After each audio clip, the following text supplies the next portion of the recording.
Kiedy planowaliśmy podróż do Albanii, mieliśmy w głowie pewien obraz: dzikie góry, puste plaże i betonowe miasta.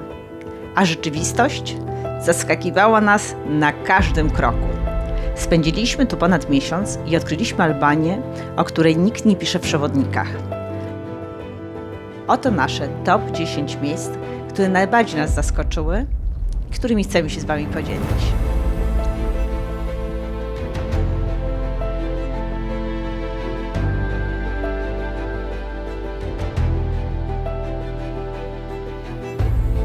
Cześć, tu Dominika i Tomek. Razem od liceum, a teraz razem w drodze w Toyocie Land Cruiser. Po 20 latach w biurach zamieniliśmy korporacyjne życie na offroad, górskie szlaki i dziką przyrodę. W zeszłym roku spędziliśmy 3 miesiące włócząc się po Bałkanach i odkrywając ich mało znane, lecz piękne miejsca. Jeżeli marzycie o tym samym, subskrybujcie nasz kanał i ruszajcie z nami w nieznane. Teti to kultowa wieś w sercu Gór Przeklętych, do której prowadzi od paru lat nowa asfaltowa trasa. Spodziewaliśmy się znaleźć odizolowaną, spokojną wieś w środku gór. A gdy przyjechaliśmy na miejsce, było tam wszystko: hotele, restauracje i całkiem dużo turystów.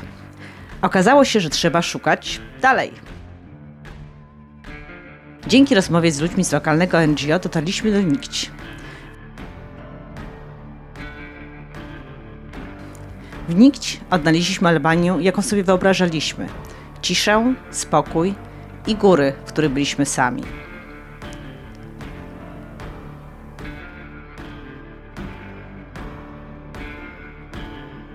Nikć leży w ślepej dolinie u podnóża góry Sznik. Brak drogi asfaltowej i dostęp tylko jedną drogą szutrową lub na piechotę przez góry przeklęte czyni Nikć jedną z najbardziej odizolowanych górskich wiosek w Albanii. Ale trzeba się śpieszyć, żeby móc doświadczyć jeszcze takich klimatów, bo drogi powstają w Albanii jak grzyby po deszczu. Droga, która jeszcze wczoraj była przejezdna, zmieniła się w plac budowy.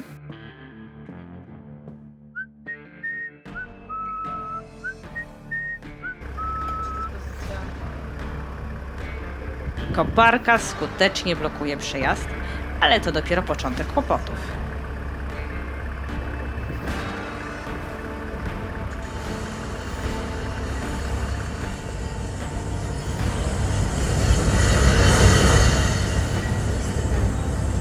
Zachowaj bardzo dużą odległość. Facet jest w stanie absolutnie zgonu. To jest zgon taki, że hej. Nie, poczekaj, nie masz pojęcia. To nie miało prawa się udać. Ale w górach Albanii wszystko jest możliwe.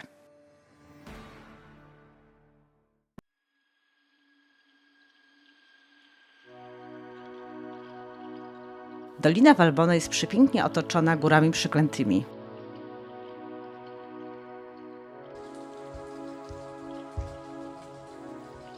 Szlak Valbony Teti to turystyczna klasyka. Znany, piękny, ale dość tłoczny.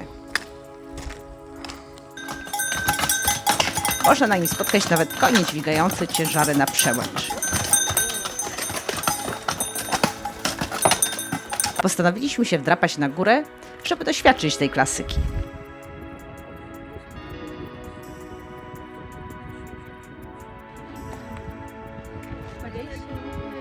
Widoki z przełęczy Valbony Teti są przepiękne, ale raczej w sezonie nie doświadczycie ich w samotności. Za to przełęcz Doberdol to prawdziwa Albania.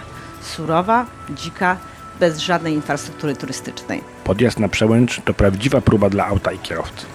A jakby tego było mało, my musieliśmy uciekać przed burzą z piorunami. Dzisiaj w planach, moi drodzy, mieliśmy dojechać do miejscowości Doberdol. I według naszej mapy tam droga się kończyła i trzeba było wracać. Ale na szczęście spotkaliśmy parę z Niemiec. Oni jechali takim fajnym, przerobionym vanem, przerobionym na samochód terenowy. I oni nam powiedzieli, że ta droga się wcale na Doberdolu nie kończy, a widoki są przepiękne. Zarezerwowane tylko dla pieszych turystów. No i oczywiście dla samochodów terenowych, które tutaj sobie zapuszczą się w takie odległe tereny północnej Albanii. Idziemy dalej tą drogą. Trzęsie nas po prostu Ups. Takie przechyły tutaj nam fundują Albańczycy, ale bardzo takie przechyły lubimy i się nie wywracamy.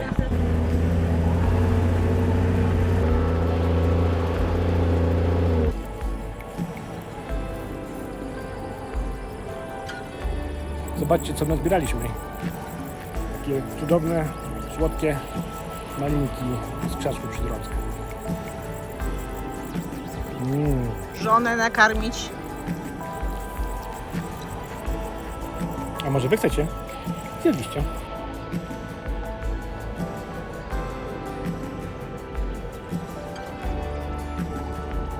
Szukamy miejsca. Idziemy spać praktycznie na granicy, w linii granicy między Albanią a Czarnogórą. Tam widzę teraz słupek, jest on na 30 metrów.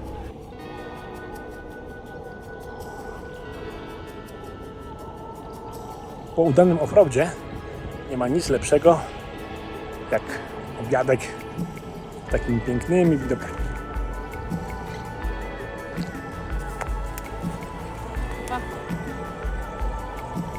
Widok, a tam granica. A tu jest słupek pokazujący granicę między Czarnogórą a Albanią. A my tu sobie jemy obiadek.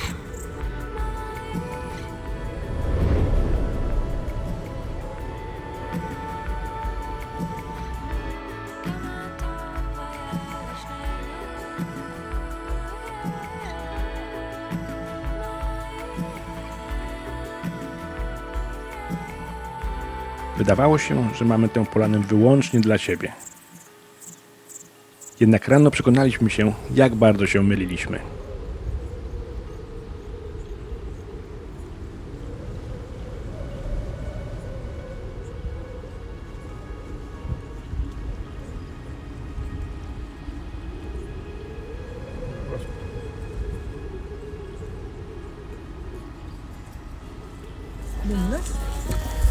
Nie wiem, czy do nas, ale jednak koło nas.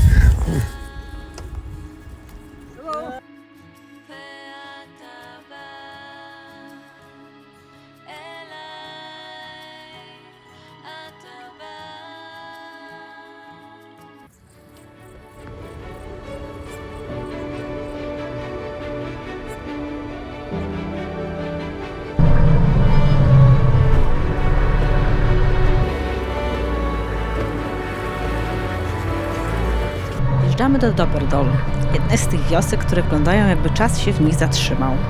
Otacza nas cisza i strome zbocza gór przeklętych. A nad całością góruje szczyt Tromeda, ten, gdzie stykają się trzy kraje: Albania, Czarnogóra i Kosowo. Jesteśmy prawie 2000 metrów nad poziomem morza i to czuć.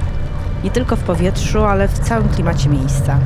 Latem, kiedy wioska ożywa, ludzie wracają tu na kilka miesięcy i żyją tak, jak robili to ich dziadkowie. Bez pośpiechu, w rytmie przyrody. I chyba właśnie to nas najbardziej ujęło.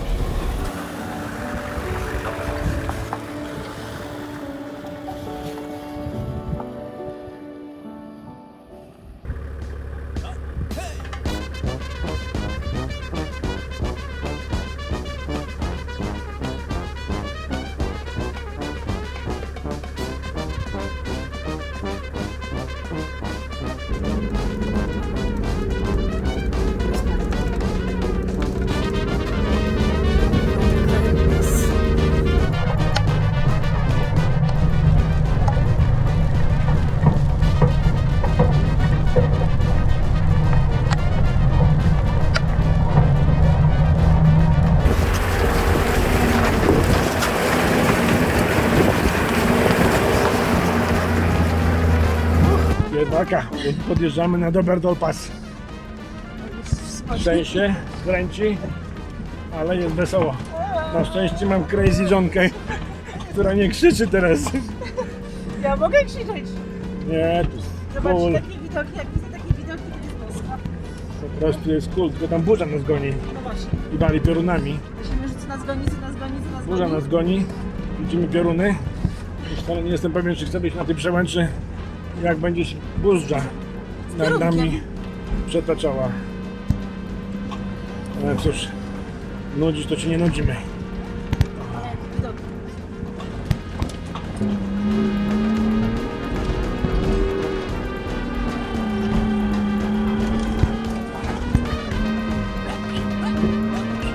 In 300 meters, you will reach your destination. No, mamy do przełęczki 300 metrów.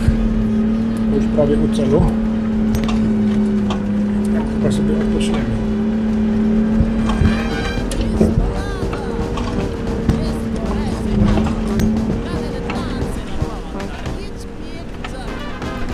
No, już widzę przełęczkę.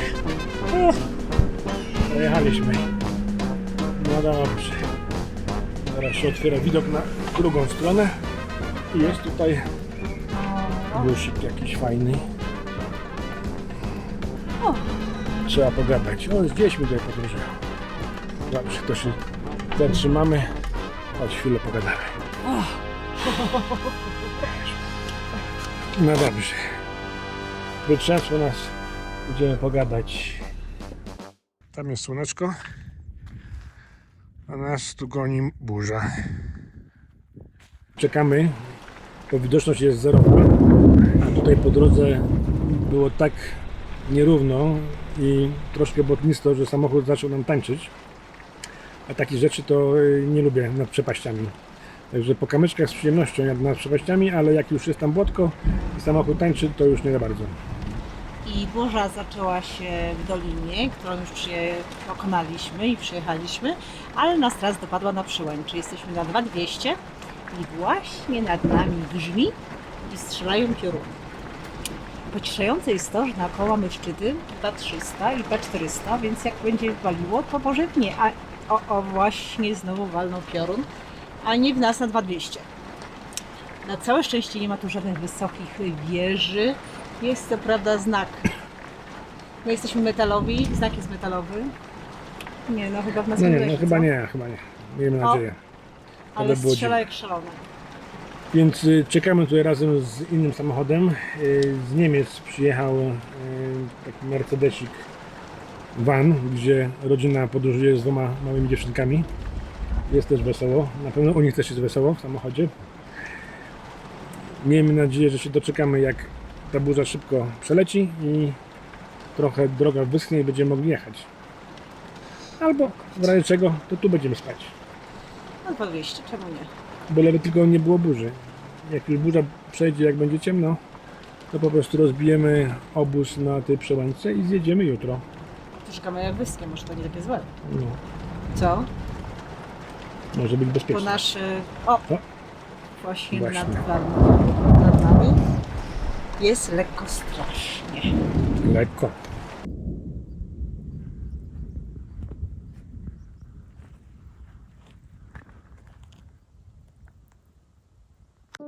Na szczęście obstawiliśmy dobry scenariusz. Burza przeszła, grzmoty ucichły, a niebo się rozpogodziło. Nie zawsze trzeba walczyć z przeciwnościami losu. Czasem wystarczy je przeczekać.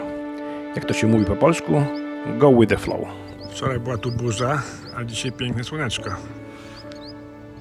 I niebieskie niebo.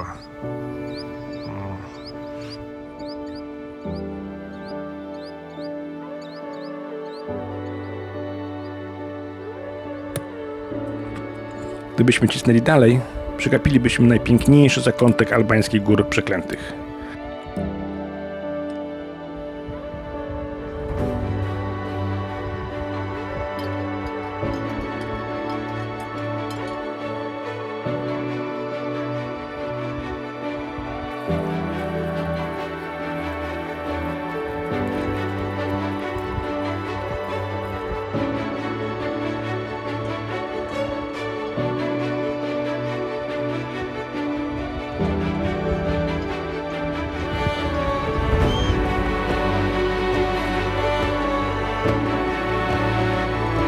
To miejsce nas zachwyciło.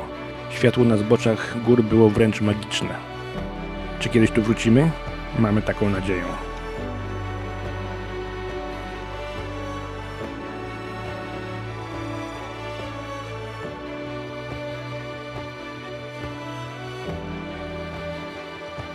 A wy? Macie miejsca, do których chcielibyście wrócić?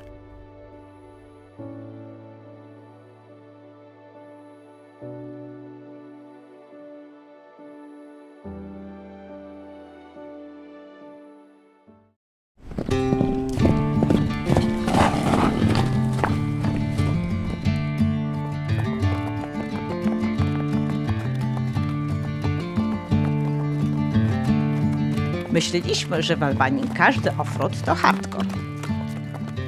Kukes i trasa Doliną Czarnego Drinu totalnie nas zaskoczyły swoją sielankowością.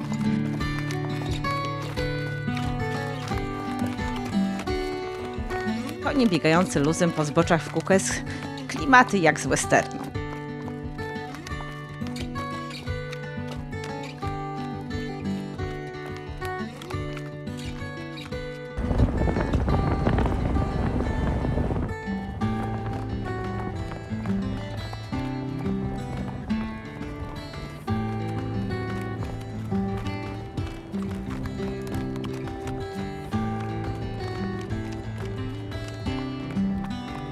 Na tej trasie można znaleźć też bunkry, które w Albanii jest aż 750 000. Zostały one stworzone za rządów Hoxha w latach 1960-1980 i nigdy nie zostało użyte zgodnie ze swoim przeznaczeniem. Kontynuowaliśmy trasę wzdłuż Czarnego Drinu. Ta stara droga okazała się malowniczym offroadem wzdłuż rzeki bez technicznych kawałków.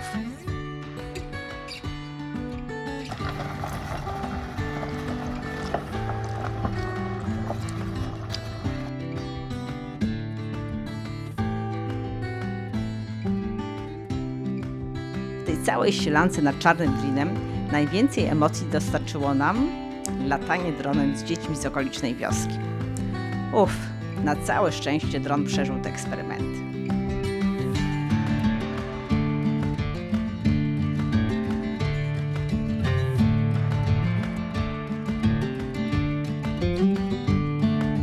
Przyjazdy przez drewniane, rozklekotane mosty dostarczyły nam delikatnych dreszczyków w tym malowniczym krajobrazie.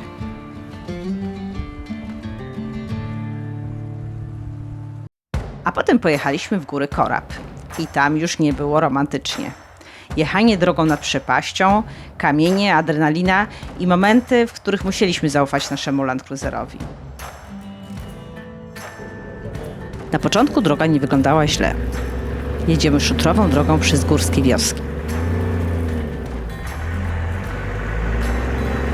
Kochani, dzisiaj jest 15 sierpnia i w rocznicę cudu nad Wisłą chcemy zrobić taki nasz mały cud, czyli przejechać trudną drogą offroadową, taką ikoniczną, tutaj albańską, z miejscowości Preszkopi nad jeziorko Grame. I duży fragment tej drogi prowadzi taką wyżłobioną, wąską drogą nad przepaścią, a droga jest wyżłobiona w zboczu góry. Mamy nadzieję, że sobie jakoś damy radę z tą trasą. Jest wąska i kamienista. Jak pada deszcz, to nie wolno jechać. Ale nie pada, więc idziemy. I pewnie latają sępy na to. Jakie sępy? Czatują na tych Nie ma tam żadnych sępów. offroadowców, którym się nie udało. Możemy się założyć, że nie ma żadnych sępów. No, zobaczymy. Zamiast sępów spotkaliśmy tutka. Myśleliśmy, że to dobry znak. Na pierwszy rzut oka droga wydawała się łatwa.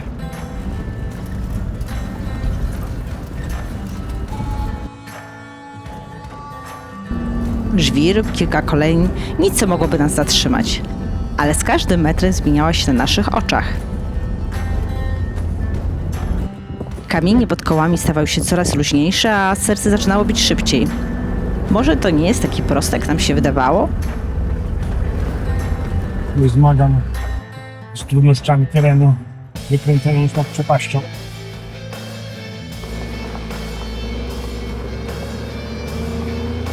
Mamy przed sobą dość stromy podjazd. Muszę jechać na drugim biegu, na reduktorze. A jedź, spokojnie. Ale poczyni daje radę. Obyśmy my dali radę. Zdecydowaliśmy się puścić drona, a ja wpadam w hiperfokus przed jazdą po takiej drodze.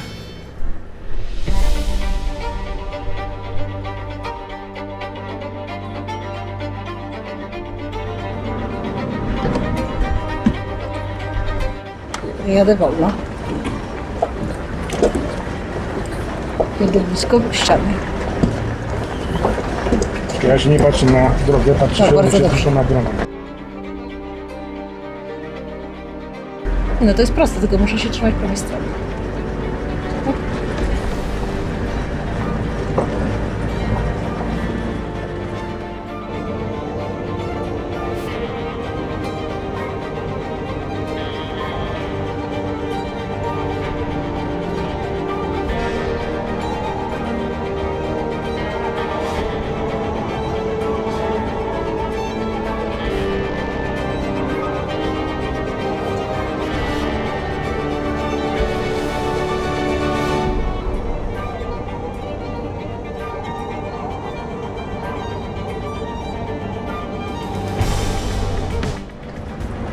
Że masz taką zdolną żonkę. Potrafi jeździć na przypaścią. Prawda, cyka się trochę, ale tak naprawdę to jest proste, no. Tyle się trzymać prawej strony.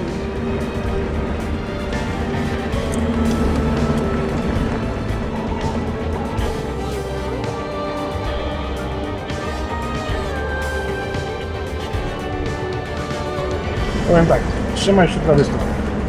Właśnie, wydaje mi się, że to jest jedyna... Tutaj błąd, to już jesteśmy niestety... No to jest jedziemy ślizgiem w dół. No ślizgiem. To nie jest. Taki...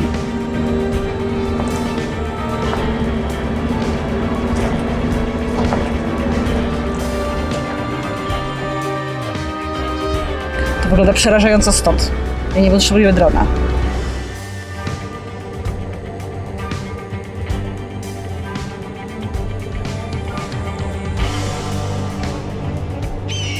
Jestem spękana. 11. Tu jest wąsko, Pyśku. Więc jedź pomalutku. Super.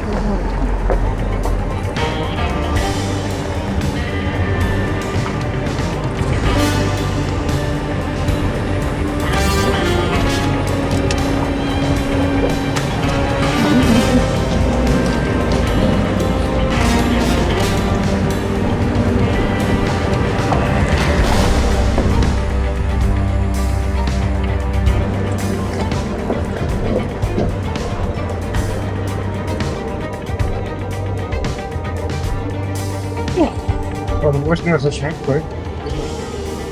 Z tym matem. To może wyrównam, co? Bo to jako chcesz, żeby wylądował.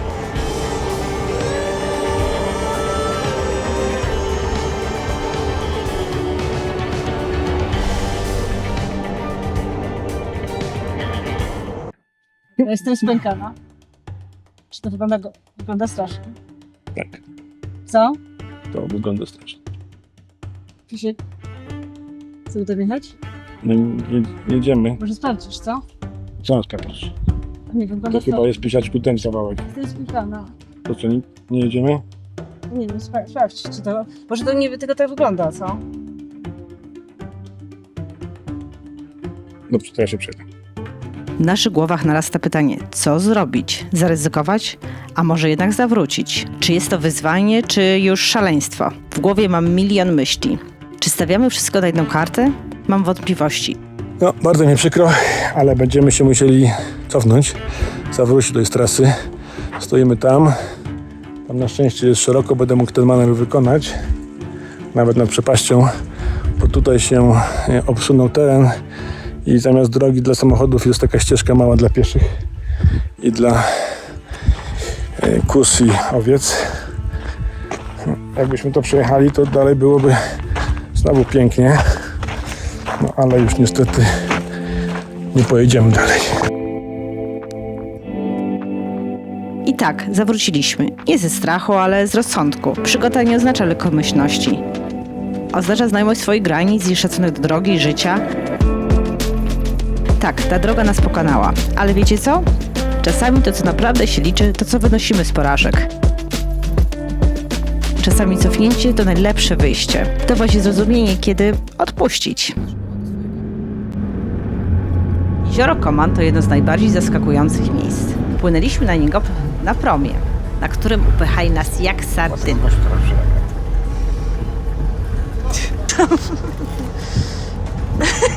W efekcie wyjście z samochodu było nie lada wyzwaniem.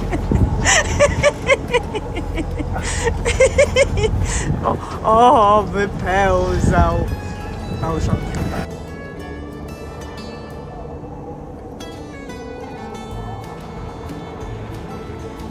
Z powodu ścisku nie tylko my mieliśmy problemy z wychodzeniem z samochodu.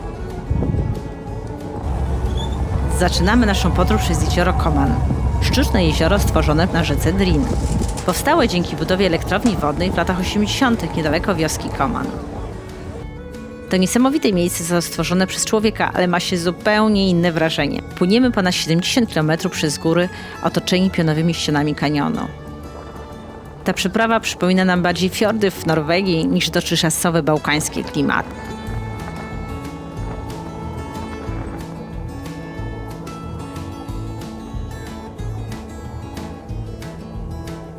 Po drodze spotykamy mniejsze i większe łódki lub promy, tak jak nasz, z upchanymi na maksa samochodami. Widzimy, że góry przeklęte są coraz bliżej. 2-godzinna podróż promem oszczędza ponad 4 godziny jazdy samochodem, żeby dotrzeć z miejscowości Koman do Fierze w Górach Przeklętych.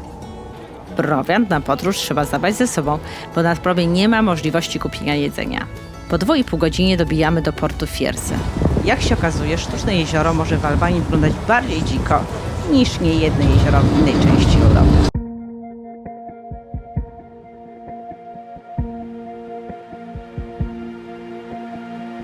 Kanion Sumi jest naprawdę piękny, ale można go podziwiać jedynie z platform widokowych lub z ujęć z drona. W Wolcie z kolei możesz przeżyć prawdziwą przygodę, przyciskając się przez ściany kanionu. Cisza i szum wody. Tylko my i głęboka szczelina w ziemi. Tutaj zaczęliśmy rozumieć, że Albania to nie tylko góry i morze, ale też surowa dzikość ukryta w każdym jej zakątku. Wolisz patrzeć, czy poczuć się częścią krajobrazu?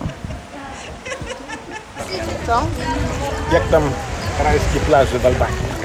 Rajskie plaże w Albanii ponad 2 lata temu były puste, a teraz troszkę przybyło luda. I tutaj nasz kolega ponoć zankował sam. To są po prostu duszyczki, które trafiły do Bali. Tak. Ale jest nieźle, bo i tak to jest najmniejsza plaża i trzeba do niej dodeptać albo dojechać samochodem na czołg. Chcieliśmy zostać nawet 2 dni na plaży, ale po 2 godzinach szybko uciekliśmy w góry. Znaleźliśmy alternatywę. Zamiast plażowania, relaks w kanionie Niwice. Gdzie zamiast tłumów były tylko góry, skalne urwiska i cisza.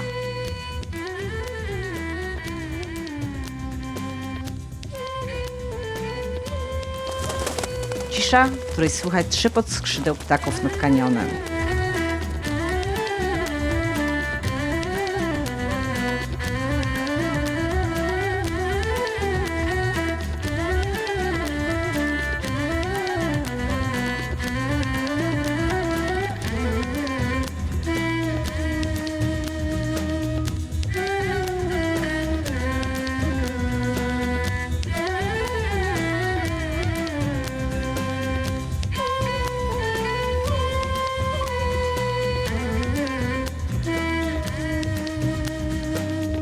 Zdecydowaliśmy zejść na samo dno kanionu, żeby się przekąpać.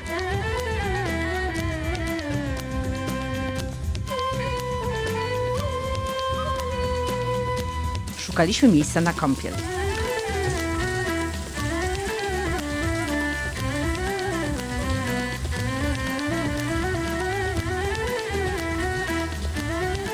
Ale z kąpieli nici. Woda była na samym dnie, schowana w czeluściach kanionu. Czas na powrót. Słońce już zachodzi za góry.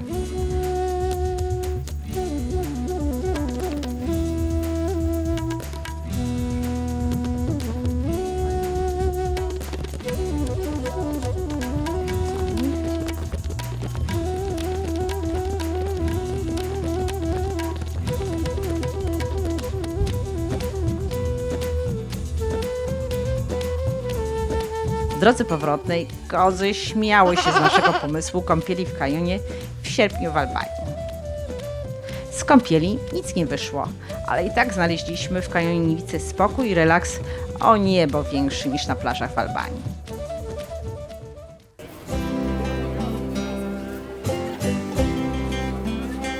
Planowaliśmy unikać miast. Ale Gjirokastra i Beret totalnie nas zaskoczyły swoim urokiem średniowiecznych miasteczek. Kamienne domy, a nawet kamienne dachówki tworzące niesamowity klimat.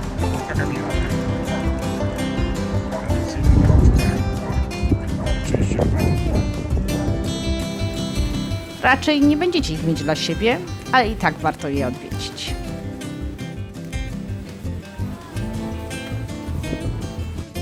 W drodze na południe zatrzymaliśmy się w mieście Tysiąca Okien w Berecie. To miejsce to zupełnie inna twarz tego kraju, pełna historii, kultury, niesamowitej atmosfery. Jego kamienne domy i dawne twierdze pamiętają jeszcze czasy, gdy historia była pisana mieczem i ogniem.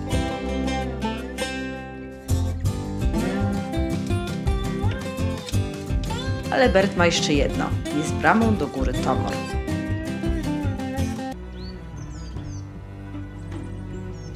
Gdy pytaliśmy o drogę, słyszeliśmy jedno. Tam dobre.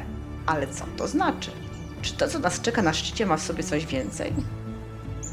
Prowadzi na nią najwyżej położona droga w Albanii, wspinająca się aż na 2416 metrów nad poziomem morza.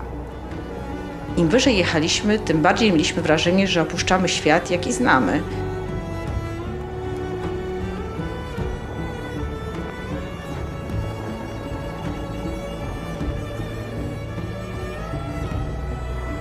To już nie była zwykła droga. To był jak wjazd do innego świata.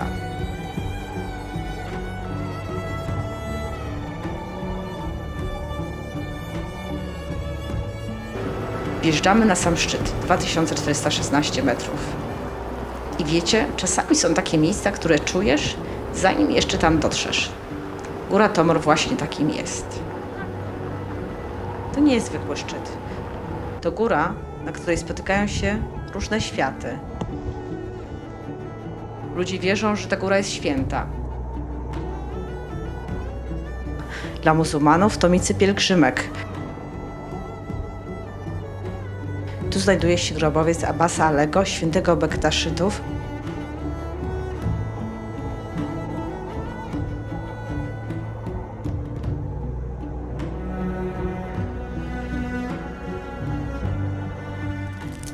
Każdego roku w sierpniu przyjeżdżają tu tysiące osób, by się modlić, składać ofiary i prosić o błogosławieństwo. Ale to nie tylko islam. Dawno temu Lirowie, starożytny lud tych ziem, czcili tu Boga Nieba.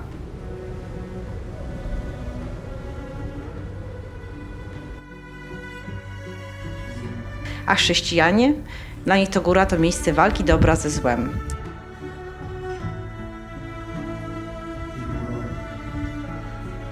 Podobno mieszkał tu anioł, który starł się z diabłem. I wiecie co?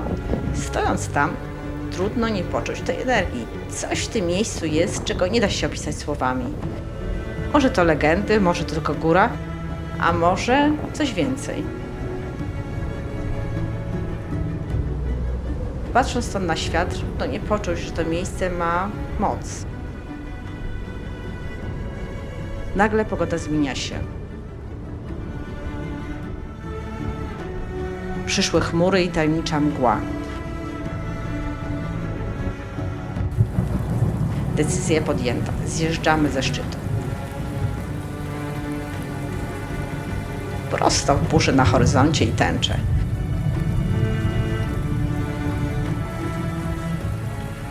Jednak góra nie chciała nas jeszcze puścić.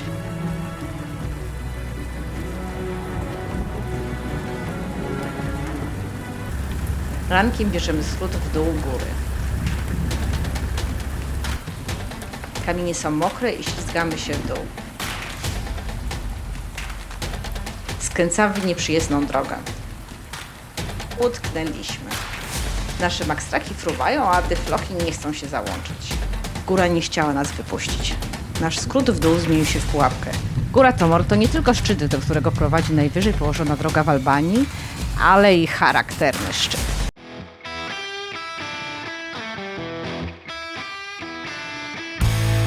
Największy park w Albanii brzmi jak miejsce na relaks. Zanim dojechaliśmy do gorących źródeł Benia, przeżyliśmy najtrudniejszy offroad naszej podróży. Kochani, dzisiaj kontynuujemy offroad, który wczoraj się zaczął bardzo łatwo, a skończył bardzo trudno. Dotarliśmy nad piękną polankę, gdzie spaliśmy i dzisiaj przed nami druga część tego offroadu. Mam nadzieję, że już aż takich emocji nam nie dostarczy jak wczoraj, bo te emocje były za mocne.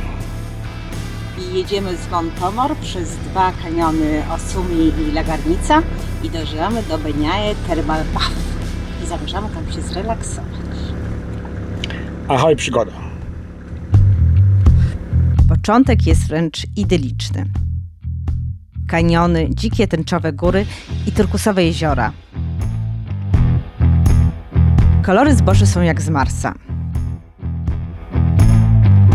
Wydawało się, że będzie to jedna z tras, którą zapamiętamy na długo. A jak się potem okazało, z zupełnie innego powodu.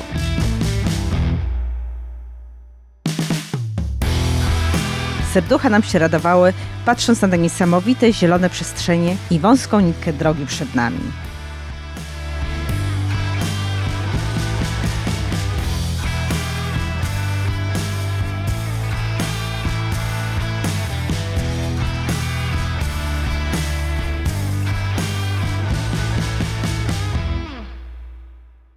Wyruszyliśmy wczoraj, spaliśmy na fajnej przemęczce, a teraz kontynuujemy naszą podróż po, zdawało się, łatwym offroadzie.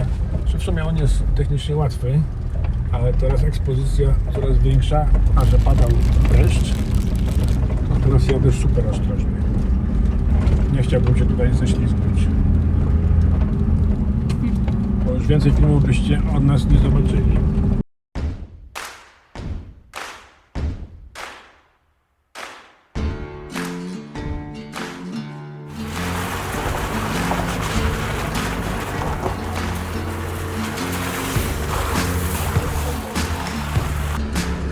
Kolejny paskudny zakręt. Ale przynajmniej nie ma deszczu, ale jest strumyczek. No idziemy. Próbujemy. Nie próbujemy, tylko przyjeżdżamy. No oczywiście. No, tak. Tak jest. Szefowa wydała polecenie. Jedziemy. Teraz chyba was filmuję, czy dobrze to zrobiłem.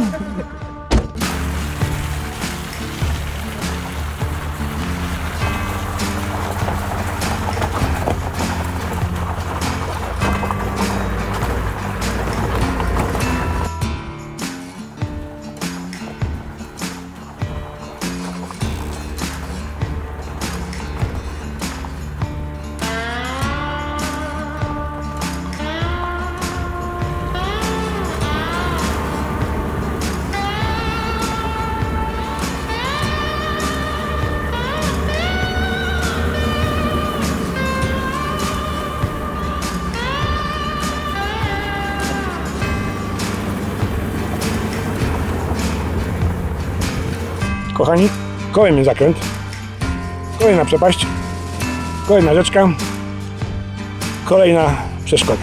Jedziemy.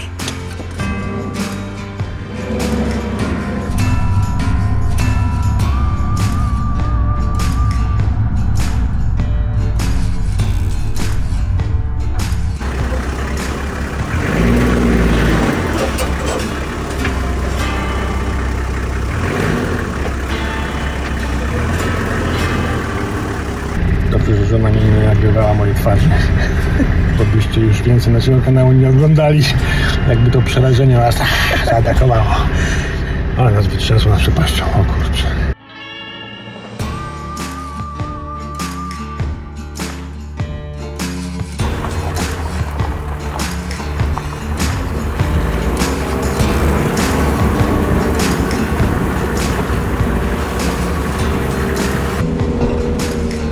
Na razie spokojnie. No, żeby mi się udało wyrównać samochód. O kurczę. Tam jest ta... O matko.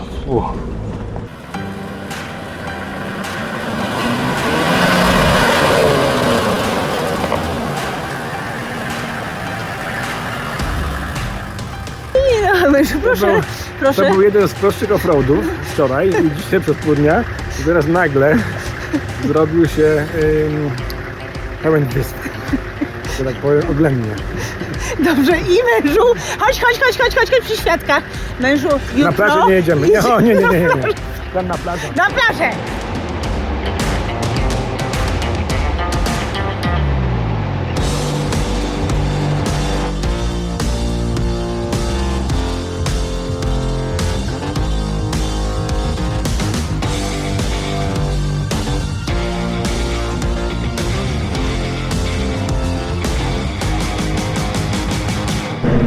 Znowu jakiś trudniejszy kawałek.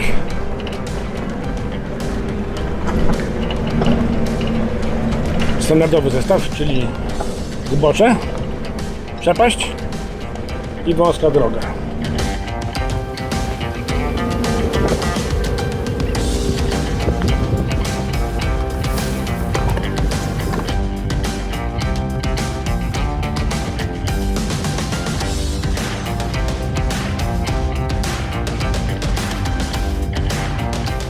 Kolejny zakręt nad przepaścią, nierówny i pochylony do przepaści. Bardzo nie lubię takiego nachylenia.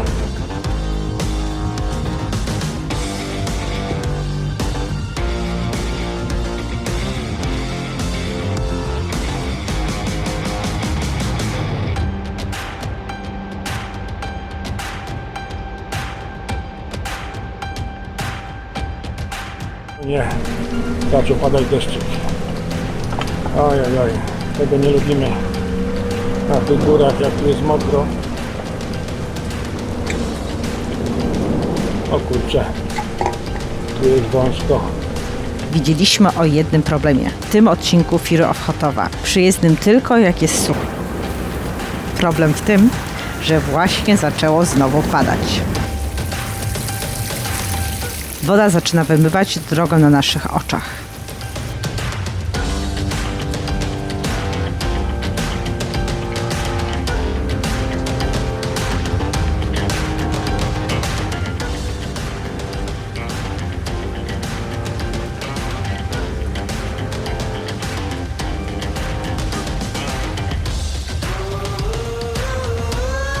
Małe się zatrzymy. Jeden kolega w Fordzie ciągnie go nad takimi przepaściami. Wygląda to makabrycznie.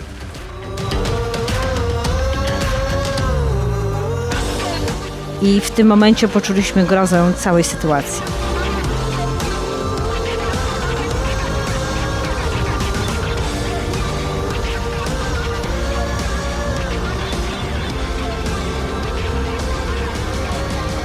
Dojechaliśmy do wioski Gosty Iść i mamy nadzieję, że za nią trasa się wyłagodzi. Ale to nie.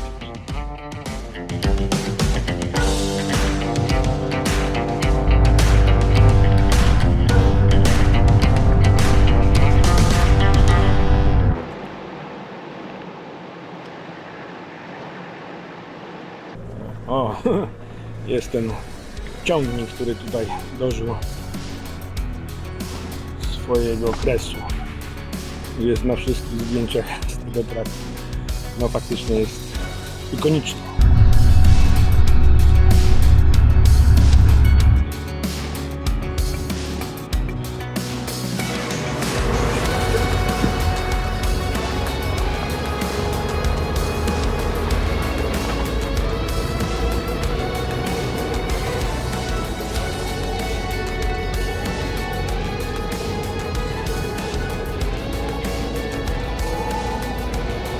Jest wąziutko i przepaść jest obok,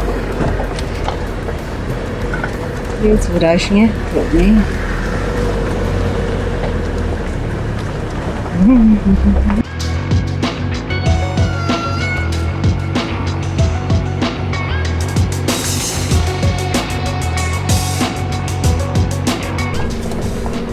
Trzymamy się prawej strony. Zasada przetrwania na tych drogach. Trzymać się prawej strony i nie mylić prawą z lewej, nawet dla leworęcznych.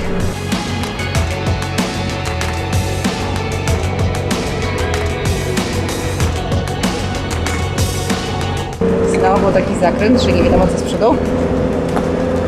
I nie damy się na pewno, nic tam złego nie będzie. No, to jest wąziutko, coś wybukało wczorajszy deszczek.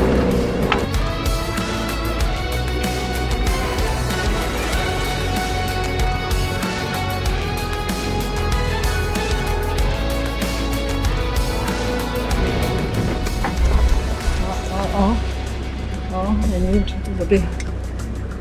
Oho. Sprawdzimy, jak jest. Trzyma się. Nie lubimy hamulców ręcznych, bo się trochę pękamy, żeby nie puściły. Przypaść z lewa, przypaść z prawa i bardzo ostry zakręt, który trzeba wziąć na cały gaz.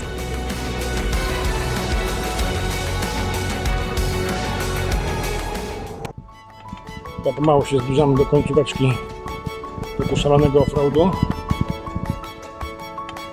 Bo widzimy, że już zaraz będziemy na dole kamieni. Koniec tego offroadu. Przejechaliśmy. Ale emocje zostały z nami jeszcze na długo. Ta droga pokazała nam jedno. Natura nie żartuje. Nigdy nie możemy być pewni, co czeka za zakrętem. Deszcz zamienił tę trasę w najtrudniejszą, jaką jechaliśmy w Albanii. Jaka dla Was była najtrudniejsza trasa w Albanii? Dojechaliśmy do rzeki Lęgarnica. Jest tutaj skarb znany już od czasów antycznych, termalne źródła Beni. I woda ma właściwości lecznicze, idealne po przejechaniu dramatycznego Firhotowa.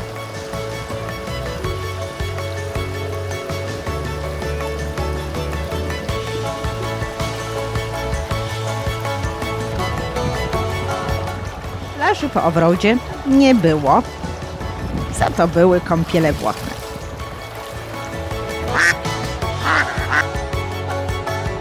Z kaczusiami za pan brat.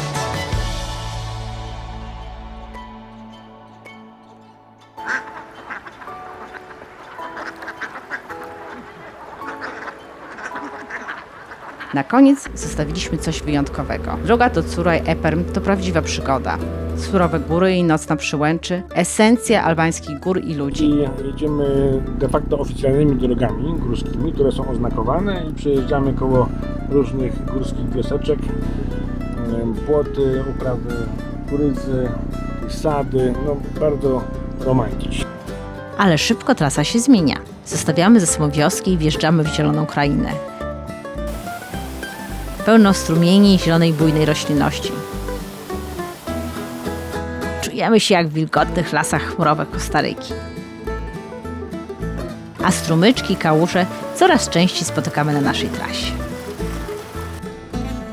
Teraz będziecie świadkiem przemocy w rodzinie.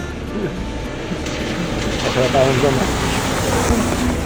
Nagrywam to. Proszę o ułaskawienie. No myślałem, że się dobrze ułożyłaś. Pokaż. Nie no, minimalnie. Minimalnie. Troszeczkę. Nie. Już Mąż został ułaskawiony, a ja suszę się jadąc samochodem. Krajobraz się zmienia. Góry są coraz bliżej. Wjeżdżamy na dawne, suche koryto rzeki. Widok szczytów jest po prostu magiczny.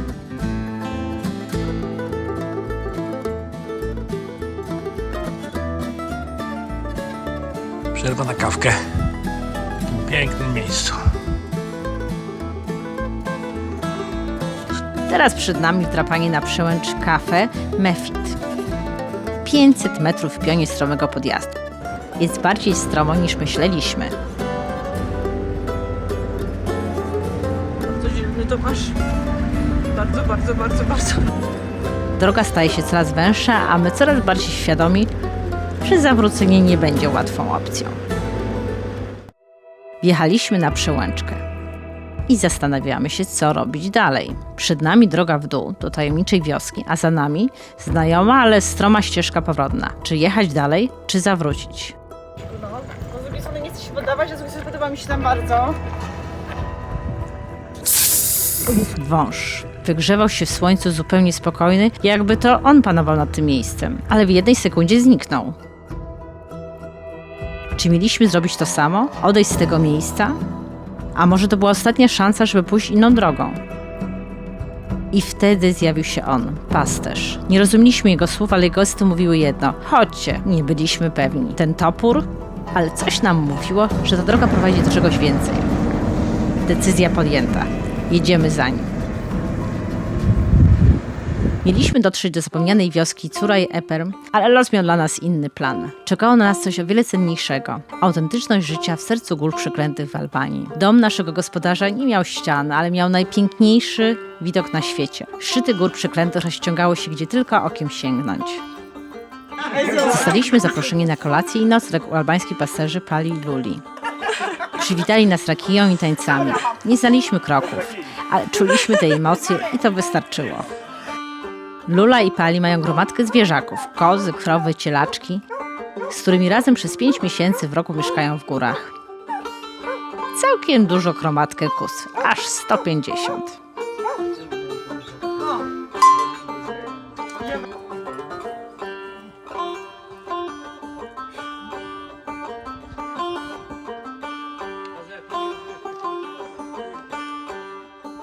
Nie byliśmy tylko gośćmi, staliśmy się częścią tego miejsca, choćby na chwilę. Mleko trafia prosto do pojemnika, a my mogliśmy zobaczyć, jak Lula robi prawdziwy albański kozi ser.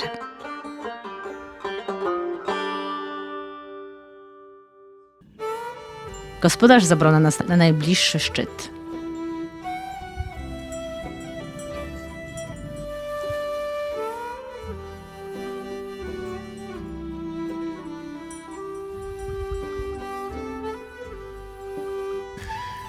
Całą dolinę z dwóch stron.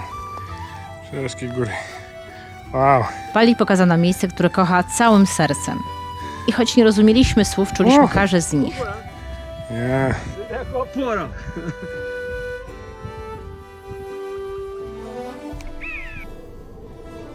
Te góry i ogrom przestrzeni wokół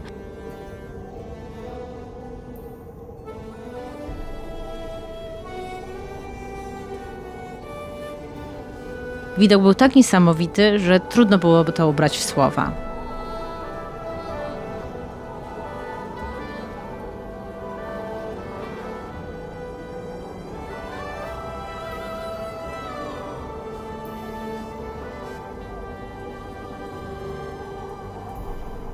To jest widok z góry.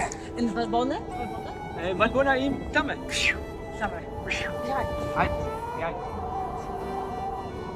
Próbujemy się porozumieć, ale nie jest łatwo. Trzeba się uczyć języków obcych.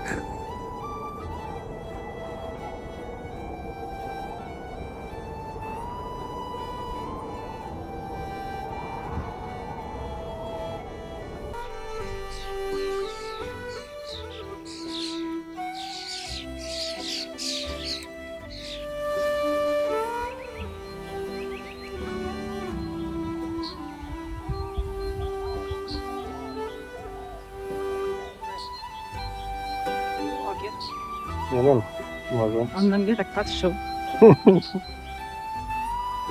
Nie? Nie, no słuchaj. Góry.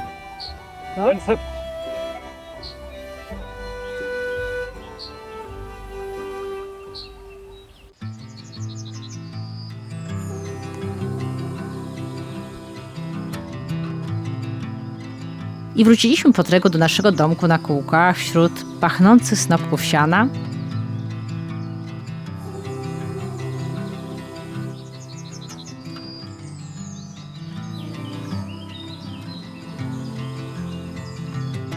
I strzelistych szczytów gór przeklętych. Taką mamy miejscóweczkę na nocleg dzisiaj. U gospodarzy.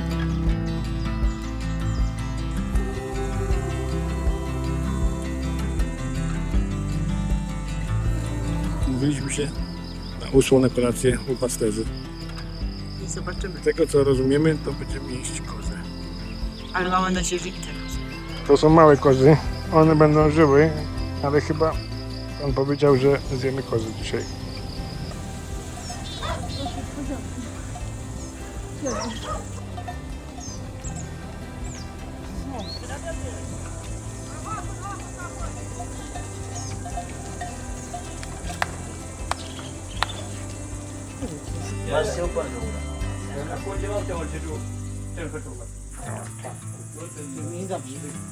Ciepło. Cieplutko, jasno nie Na całe szczęście kozy na kolację nie było, za to pyszne sery kozie, pieczone ziemniaki i chleb własnego wypieku lali. Zamiast odległej wioski znaleźliśmy coś lepszego. Nie miejsce, ale ludzi, którzy są częścią tych gór, ich świat. Cafe Murphy to miejsce, o którym nie czytaliśmy w przewodnikach. Nie było go w naszych planach, ale to właśnie tam poczuliśmy dzikie serce Albanii. Bo czasem to nie my znajdujemy miejsca, lecz tylko one znajdują nas. I właśnie takie chwile zostają z nami najdłużej. Bo czasem najpiękniejsze historie dzieją się wtedy, gdy pozwalamy im się wydarzyć. Albanię można zwiedzać na 2 sposoby: trzymając się przewodników albo szukając własnej drogi. My wybraliśmy to drugie i odkryliśmy kraj pełen kontrastów i niespodzianek. A wy? Co was najbardziej zaskoczyło w Albanii? Podzielcie się z nami w komentarzach.